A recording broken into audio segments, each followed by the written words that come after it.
Iran ने इस बार Israel के दिल पर अटैक किया है। दिल का मतलब वो डिफेंस फैक्ट्री जिसके बलबूते अब तक इजराइल अलग अलग देशों को दहलाने, उन्हें डराने धमकाने का काम करता रहा। उसका हश्र क्या हुआ, उसकी ताजा वीडियो जो आई है, आप देखकर अंदाजा लगाइए। इन्हें हथियार किसके खत्म करने थे? ईरान के। और खत्म किसके हुए? इजराइल के। अब अमेरिका के सामने सिर्फ हथियारों की भीख मांगने के अलावा कोई काम नहीं बचा है। यह स्थिति हाइफा में किस तरह के हालात है वो भी आपको दिखाऊंगा। ईरान की बैलिस्टिक मिसाइल कैसे हाइफा में गिरती है और हालात और बिगड़ जाते हैं। अमेरिका भी अछूता नहीं है। अब अमेरिका के ही तमाम जो अधिकारी हैं, पत्रकारों से लेकर बड़े बड़े अधिकारी जो CIA के लिए काम कर चुके हैं, वो बता रहे हैं कि अमेरिका के साथ जो पिछले 72 घंटों में हुआ वो शायद इस दौर में छोड़ी किसी भी राष्ट्रपति के कार्यकाल में नहीं हुआ। यानी ट्रंप पूरी तरह से फेल साबित हुए और ये कोई और नहीं, CIA के बड़े बड़े अधिकारी इस बात का बारे में बताते हैं। और तो और कैसे ईरान के समर्थन में, जहां एक तरफ इजराइल में नेतन्याहू और उनकी सरकार के खिलाफ जनता सड़क पर है, ईरान में भी सड़क पर जनता उतरी। लेकिन किस लिए, दिखाता हूं। नमस्कार, मैं हूं प्राज्वल गौतम और आप देख रहे हैं the live TV. The live TV, सच सबसे आगे। सबसे पहले जरा ये खबर देखिए, हालात क्या हो गए पूरी तरीके से खत्म होने का। अगर ये देखिए,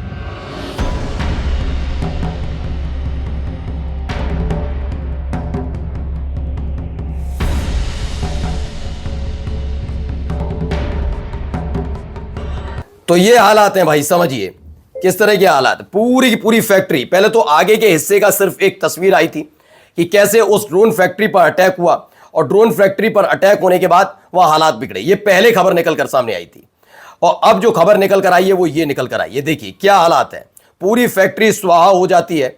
ये हालात वहां बने हैं। अब हाइफा पर हुए ताजा हमले की तस्वीरें भी देखिए, ये देखिए।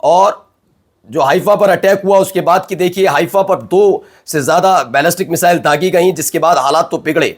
2 बॉडी अभी निकाली गई हैं, 2 लोगों की मौत की पुष्टि होती हुई नजर आ रही है कि 2 लोग तो मारे गए हैं उसमें, और भी कई बुरी खबरें निकलकर सामने आ रही हैं। देखिए, Iran launch wave 5 of missile strike on Israel. It is daylight now so we can see the missile. देखिए, ये तस्वीर है, धुआं उठता हुआ, आग लग गई। मतलब जो म्यूनिशंस गिरते हैं, यानी कि उसका एक हिस्सा, छोटा सा हिस्सा भी गिरता है तो हालात क्या बनते हैं, वो तस्वीरों में निकलकर सामने आता है। यहाँ पर हालात लगातार बिगड़ते जा रहे हैं। इजराइल के पक्ष में कहीं से भी कोई कहानी निकलकर सामने नहीं आ रही। ये ईरान ने जब लॉन्च की मिसाइल, उसके बाद की ये तस्वीरें हैं। अब सुनिए अमेरिका को लेकर वहीं के जो CIA के पूर्व अधिकारी रह चुके हैं वो क्या कह रहे हैं, जरा सुनिए। He's the owner of BitChute, one of the social media platforms out there, where you can post videos. And he went on. He made an extended video today, calling for the 25th Amendment to be invoked. That Donald Trump ought to be walked out of the White House wearing a nice white jacket that with the sleeves tied behind his back, and then taken to a nice facility. तो ये CIA के पूर्व अधिकारी हैं भाई। क्या कह रहे हैं? US currently controlled by a madman who might use nuclear weapon. कह रहे हैं एक पागल आदमी, अमेरिका को इस समय एक पागल आदमी, कोई और नहीं कह रहा, CIA खुफिया एजेंसी है अमेरिका की, वो क्या कह रहा है? पागल आदमी नरेट कर रहा है, उसके हाथ में है, जो न्यूक्लियर वेपन के इस्तेमाल की बात करता है इस दौर में, जिस दौर में सब जगह थू हो रही है पहले से ही। अब आइए, अमेरिका के 12 एयरक्राफ्ट 72 घंटे में गए, उसकी तस्वीर, एक एयरक्राफ्ट देखते चलिए।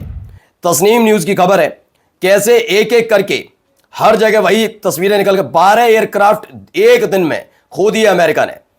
ये एक तस्वीर निकल कर देखिए कैसे हालात बन गए वहां पर। ये देखिए ईरान का झंडा लिए हुए लोग उसी तस्वीर उस पर ही घूम रहा है। US losses 12 aircraft in single operation, ये भी खबर निकल कर आई। वहीं और देखिए तस्वीरें, ये प्लेन उड़ रहे हैं, फाइटर जेट जो भी है, तमाम चीजें इसमें लिखा है अस्सलाम वालेकुम। ये ऐसे उड़ रहे थे और उसके बाद ऐसे जमींदोज हो गए। इसकी खबर ही अलग है भाई कि क्या हालात बना दिए, ठीक है ना। अब आइए, हिजबुल्लाह भी कम थोड़ी ना है, हिजबुल्लाह की तरफ से की गई स्ट्राइक दी।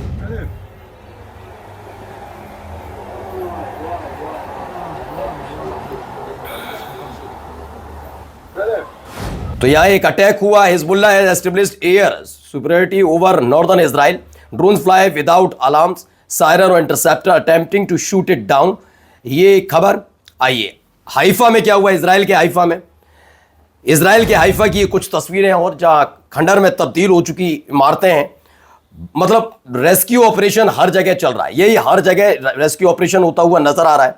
लोग दहशत में इसलिए भी हैं, वो समझ नहीं पा रहे कहां से कौन सी मिसाइल गिरती नजर आएगी। Netanyahu has become the most hated leader on x. एक आंकड़ा निकलकर सामने आया। मैं तो इनकी क्या बात करूं भाई साहब की, वही वाले कम थे क्या। इन दोनों के बारे में कुछ ऐसे ही इन्हीं के अपने देश के अंदर माहौल बना हुआ है। न ट्रंप को छोड़ा जा रहा। अब तक का इतिहास अगर अमेरिका का लोकतांत्रिक तौर पर देखा जाए, जहां पर राष्ट्रपति चुने गए, सबसे ज्यादा अमेरिका की जनता अगर किसी से नफरत कर रही तो वो डोनाल्ड ट्रंप है। बेचैनी यही है। नेतन्याहू के साथ भी इजराइल में यही है। लेकिन जब आप सोशल मीडिया पर जाते हैं तो सोशल मीडिया पर सबसे ज्यादा अगर किसी नेता वाली पड़ रही है तो नेतन्याहू, और नेतन्याहू के बाद ट्रंप का नाम आता है।